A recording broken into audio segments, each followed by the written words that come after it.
오늘은 예수님께서 제자를 부르시는 장면이에요. 마태복음에서 마태는 조금 다르게 기록을 했죠. 예수님께서 갈릴리 지역을 지나가시다가 베드로, 안드레, 야고보, 요한 나를 따라와라. 그래서 그들이 따라가는 아주 간략하게 기록을 했는데 오늘 본문에서는 아주 구체적으로 예수님께서 베드로를 부르시는 장면, 그리고 조금 더 뒤에 가보면 마태를 부르시는 장면을 아주 구체적으로 쓰고 있어요. 그것은 이제 마태가 의도한 것이 다르고 누가가 의도한 것이 다르기 때문에 그렇습니다. 자, 오늘 베드로를 제자로 부르시는 장면인데요. 한번 쭉 보겠습니다. 이거는 이렇게 우리가 질문을 해가면서 풀어가겠습니다. 언제? 이렇게 했습니다. 언제 예수님께서 베드로를 부르셨나? 거기 보겠습니다. 5절 무리가 웅이하여 하나님의 말씀을 들을새 예수는 게네사렛 호숫가에 서서 호숫가에 두 배가 있는 것을 보시니 어부들은 배에서 나와서 그물을 씻는지라. 예수께서 한 배 오르시니 그 배는 시몬의 배라. 육지에서 조금 뛰기를 청하시고 앉으사 배에서 무리를 가르치시더니, 여기 보면 시몬 베드로를 비롯해서 그의 형제 야고보, 요한이 그물을 던지는 갈릴리 호수에서 거기 예수님이 어느 날 갑자기 오신 거예요. 그럼 베드로를 부르신 시간이 언제냐? 예수님께서 베드로야, 내가 너를 몇 년, 몇 월, 며칠에 가서 어디서 내가 너를 부를 테니까 넌 따라와. 그런 정보가 하나도 없는 거예요. 어느 날 갑자기예요. 베드로를 부르신 시간, 언제 이렇게 써놓으시고 어느 날 갑자기 불가항력적이다 이렇게 써놓으세요. 예수님이 베드로를 제자로 부르신 시점이 어느 날 갑자기입니다. 어느 날 갑자기.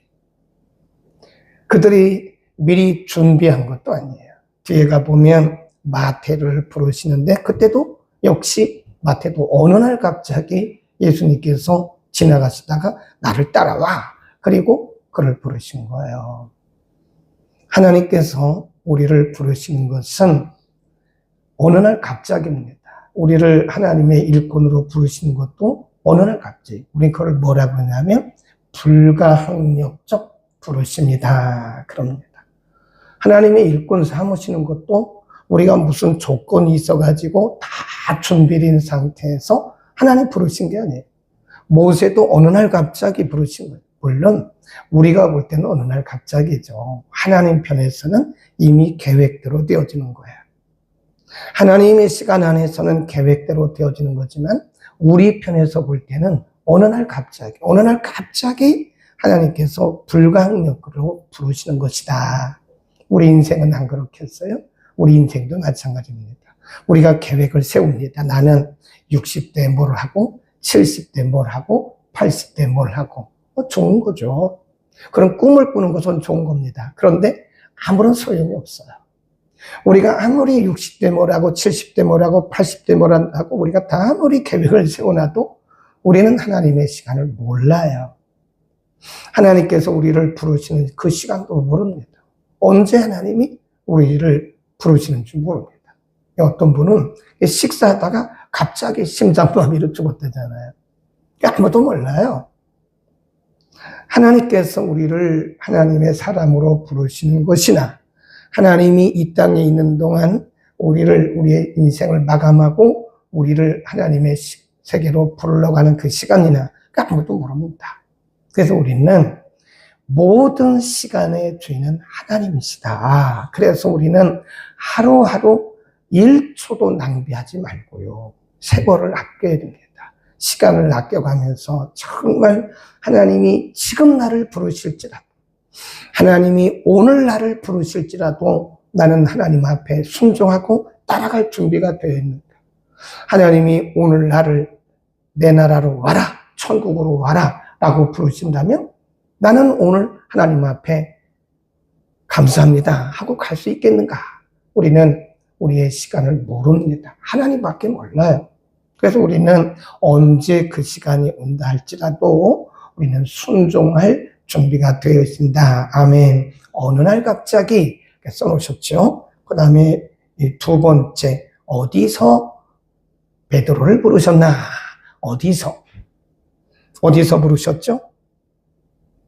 삶의 현장이죠. 베드로가 어부입니다. 어부. 2절에 보면 호숫가에 두 배가 있는 것을 보시니 어부들은 배에서 나와서 그물을 씻었다. 그러니까 밤새도록 고기잡이를 한 거예요. 네. 그리고 새벽에 지금 그물을 씻는 거, 집에 가려고 한 마리도 못 잡았대잖아요. 네. 3절 예수께서 한 배로 오르시니 그들이 그물을 던지고 그물을 씻고 고기를 잡으면서 자기의 삶을 살고 있던 어디죠? 삶의 현장입니다. 하나님이 베드로를 제자로 부르신 그 장소가 어디냐? 삶의 현장이에요. 우리 뒤에 가보면 마태도 세리였거든요. 세리로 자기의 세관에 앉아가지고 세무 업무를 하고 있는데 갑자기 부르신 거예요. 보면 하나님께서 사람을 부르실 때는 하나님의 시간인데 어디냐? 우리의 삶의 현장입니다. 그러니까 우리는 오늘이라고 주어진 삶에서 우리에게 주어진 일들을 최선을 다해야 돼요. 최선을. 네. 어떤 분들은 하나님이 언젠가 나를 부르시겠지 그러고 네. 그냥 일을 게을리해요. 나는 그런 일을 하면 안 된다고. 그런 게 어디 있습니까? 사업을 하는 사람이면 사업에 최선을 다해야 돼요. 네. 또 공부를 하는 사람이면 공부를 하는 일에 최선을 다해야 돼요. 또 직장 다니는 사람은 직장에서 자기에게 맡겨진 일들을, 가정주부는 자기 일을, 가정주부의 할 일이 가정일이잖아요. 가정사, 가사. 남편은 남편의 일을, 아내는 아내의 일을, 자녀는 자녀의 일을 각자가 자기 맡은 일에, 자기 맡은 업무에서 최선을 다하면 바로 그때 하나님께서 우리를 부르시는 것이다. 저는 이 예수님께서 베드로를 부르시는 이 장면을 보면 꼭 기억나는 부분이 있어요. 베드로는요, 굉장히 뚝심이 있는 사람이에요. 좋게 말하면 뚝심이 있는 사람이고, 나쁘게 말하면 조금 부족한 사람이에요. 아니, 밤새도록 그물을 던졌는데 한 마리도 못 잡았는데 왜 거기서 잡아요? 거기서. 근데 계속 그물을 던지는 거예요. 네. 아니, 보통 사람 같으면 초저녁에 그물 몇 번 던져보다가 고기 못 잡으면 아마 철수하고 집에 갔을 거라고요. 근데 베드로는 밤이 맞도록 그물을 던지는 거예요. 고기도 못 잡았는데 거기다 또 던지고 거기다 또 던지고 거기다 또 던지고 그러는 거예요. 근데 예수님은 그걸 좋게 보신 거예요. 우리가 어떤 일을 하는데 사람들이 볼 때는 결과도 없고 사람들이 볼 때는 별로 중요치 않다고 볼 수도 있어요. 그런데 하나님은 우리가 그 일에 집중하는 그 모습을 보시는 거예요. 아, 이 사람에게, 이 베드로에게 이 일을 맡기면, 전도 일을 맡기면 결과가 없어도 생명 바치겠구나. 예수님이 그 중심을 보신 거예요. 그 뚝심. 참 멋있잖아요. 사람들이 볼 때는 어리석죠. 아니, 밤새도록 고기를 못 잡았으면 그만해야지. 아니, 초저녁에 그냥 그물 걷어가지고 집으로 가야지. 근데 밤새도록 한 마리도 못 잡았는데 그거 던진 거예요. 예수님이 그 모습을 보시고 더 깊은 데로 가라 라고 말씀하시면서 예수님의 말씀에 순종하니까 배가 찢어지잖아요. 두 배가 다 가득 탔다 그랬잖아요. 그러니까 하나님이 우리를 쓰실 때는요, 하나님께서 보시는 부분이 있어요. 사람마다 다 보시는 부분이 있습니다. 그러니까 나하고 다르다고 해서 저 사람 틀렸어 그렇게 말하면 안 돼요. 네. 하나님께서 각 사람들을 쓰실 때는요, 그 사람의 장점을 쓰십니다. 아멘. 단점은 덮어줘요. 그러니까 우리가 자꾸 우리의 관점에서 사람들의 단점을 들춰내가지고 이건 왜 그러냐, 이건 왜 그러냐, 틀렸다 그렇게 말하지 말자고요. 하나님이 글을 쓰고 계시는 거예요. 하나님이 글을 쓰시는 방향이 다르고 하나님이 쓰시는 부분이 다르다고요. 그러니까 나하고 조금 다른 부분을 하나님이 쓰신다고 해서 저 사람 틀렸어 그렇게 말하는 것은 우리를 쓰시는, 그리고 여러 사람을 쓰시는 하나님을 향해서 우리가 모독적인 말을 하는 겁니다. 하나님은 각 사람을 쓰실 때 장점을 쓰세요. 이렇게 보면 다 장점들이 있습니다. 네? 사람들이 볼 때는 좀 부족하죠. 사람들이 볼 때는 저건 아니야 이렇게 생각할 수도 있어요. 근데 이렇게 보면 그건 그 사람의 장점입니다. 하나님은 그것을 뽑아서 쓰시는 거예요. 단점은 어떻게 하시고요? 단점은 덮어두시고요. 각 사람을 쓰실 때 장점을 쓰시는 거기 때문에 나와 다르다고 해서 그 사람이 틀렸다 그렇게 말하지 말자고 이제는. 그리고 그 사람의 단점을 가지고 막 우리가 비난하고 그렇게 하지 말고 그 사람의 단점은 덮어주고 하나님이 그 사람을 쓰시는 그 장점을 우리가 박수를 쳐주는 거예요. 멋있어요. 좋아요. 집사님은 그게 좋아요. 이렇게. 아멘. 하나님은 우리의 단점은 덮어두시고 장점은 쓰신다. 그런 것. 그 다음, 어떻게 예수님께서 베드로를 부르시고 쓰셨나. 거기 보면 베드로는 밤이 맞도록 수고를 했습니다. 그런데 3절 끝에 가보면 예수님께서 이렇게 말씀하세요. 4절 끝에 가보면 시몬에게 이르시되 깊은 데로 가서 그물을 내려 고기를 잡으라.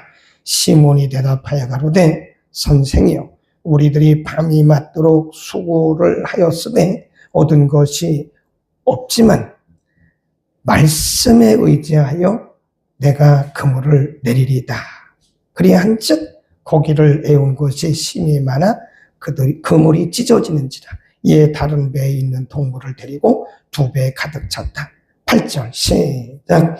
시몬 베드로가 이를 보고 예수의 무릎 앞에 엎드려 가로되 주여 나를 떠나소서 나는 죄인으로서이다.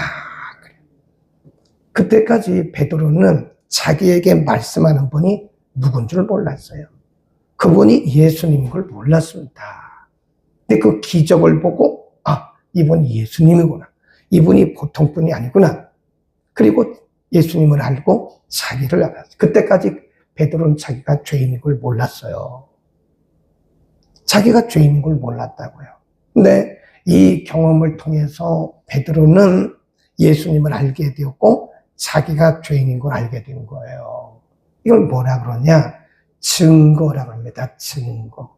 네, 증거. 어떻게 부르셨죠? 증거를 보여주고 부르셨다. 그러니까 오늘날도 하나님이 우리를 들어서 쓰실 때는요, 증거를 보여주십니다. 증거. 우리는 그거를 간증이라고 그래요. 근데 절대 그때 하나님께서 우리에게 간증거리를 주시고 어떤 증거를 주실 때 우리가 생각하기를 내가 기도를 많이 했더니 하나님 증거를 주셨어. 그럴 수도 있지만 아닙니다. 하나님께서 우리에게 어떤 증거를 보여주실 때 내가 믿음이 좋아서 하나님이 이런 증거를 주셨어. 그럴 수도 있지만 그렇게 생각하는 것은 상당한 무리입니다. 우리가 아무리 기도를 많이 해도 우리가 말씀을 아무리 많이 읽어도 우리가 아무리 믿음이 좋아도 하나님이 우리의 눈을 여시지 않으면 우리는 아무것도 보고 들을 수가 없는 거예요. 하나님이 우리에게 증거를 주실 때는 하나님을 드러내기 위한 것이고 우리를 쓰실 때 그렇죠? 모세도 보세요. 출애굽기 3장에 보면 하나님께서 어느 날 갑자기 모세에게 오셨어요.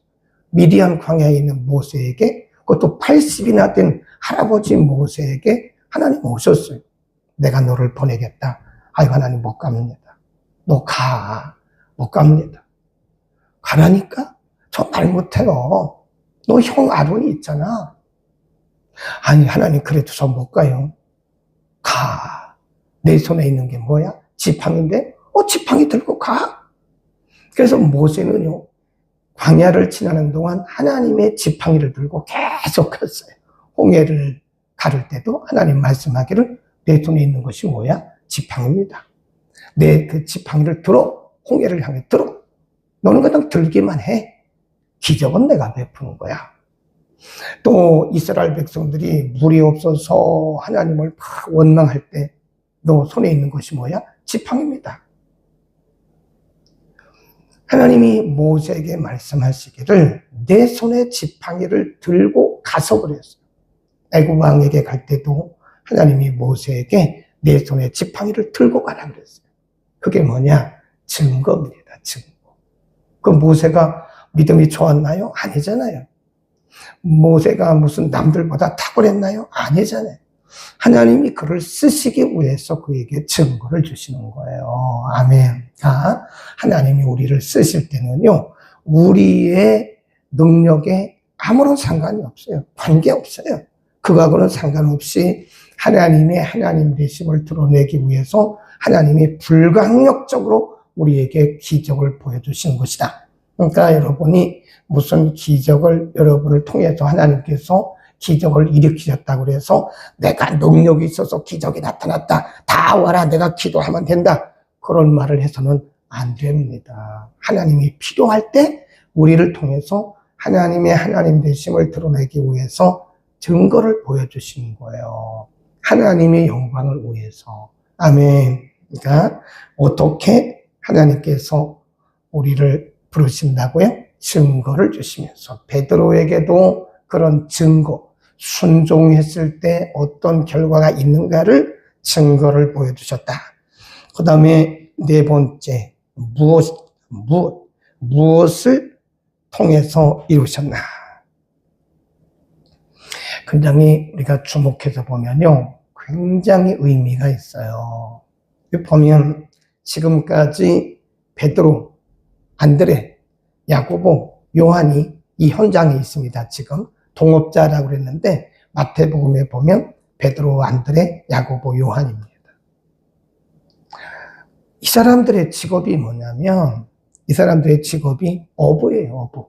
근데 갈릴리 지경에서 태어나서 다른 데를 가본 적이 없다고요. 거기가 다예요.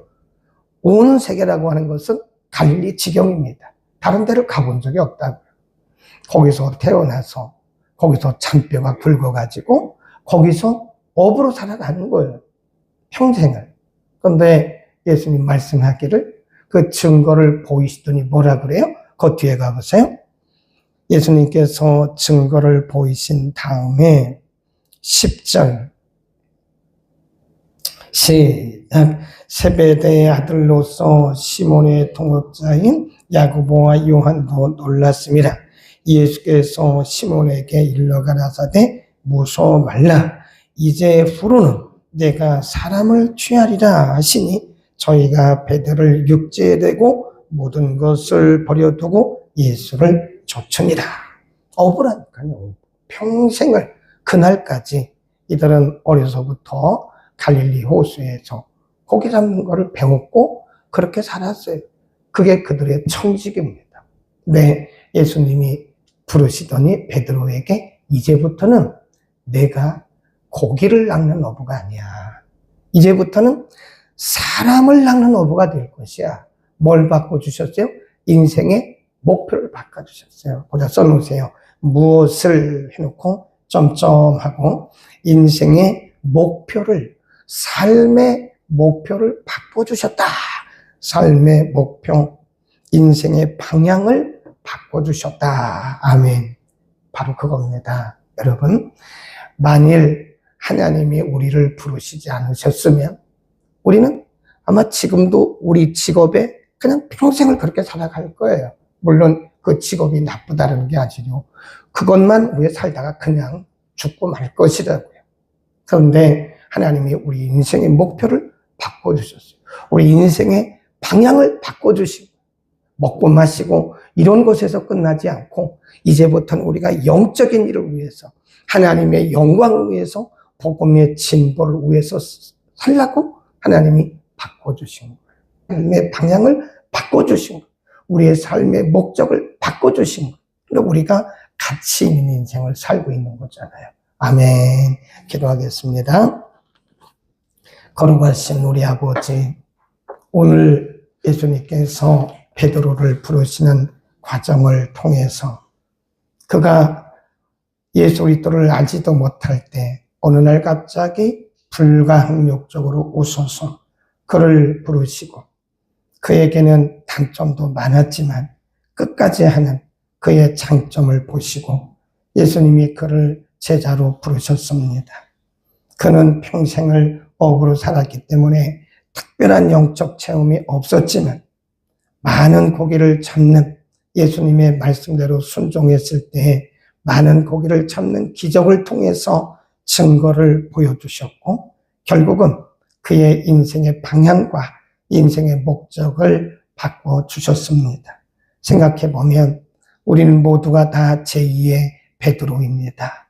우리가 하나님을 알지도 못할 때 우리 가운데 오셔서 하나님을 알고 믿는 믿음의 복을 주셨고 우리가 세상에 집중해서 잠시 있다가 없어질 것들에 우리의 인생을 다 드리고 있을 때 우리에게 오셔서 영원한 것을 위해 살아가도록 우리의 인생의 목적과 목표와 그리고 방향을 바꿔주셨습니다. 하나님, 모든 것이 다 하나님의 은혜입니다. 우리에게 무슨 일을 맡겨주셨든 평생에 감사하며 기쁨으로 우리 주님 섬기게 하옵소서. 우리에게 있는 것이 무엇이든 하나님 우리에게 맡겨주신 일이 무엇이든 작다고 생각하지 말게 하시고 남과 비교하지도 말게 하시고 우리 각자에게 맡겨주신 사명들을 우리의 생명 다할 때까지 감당할 수 있게 하옵소서. 예수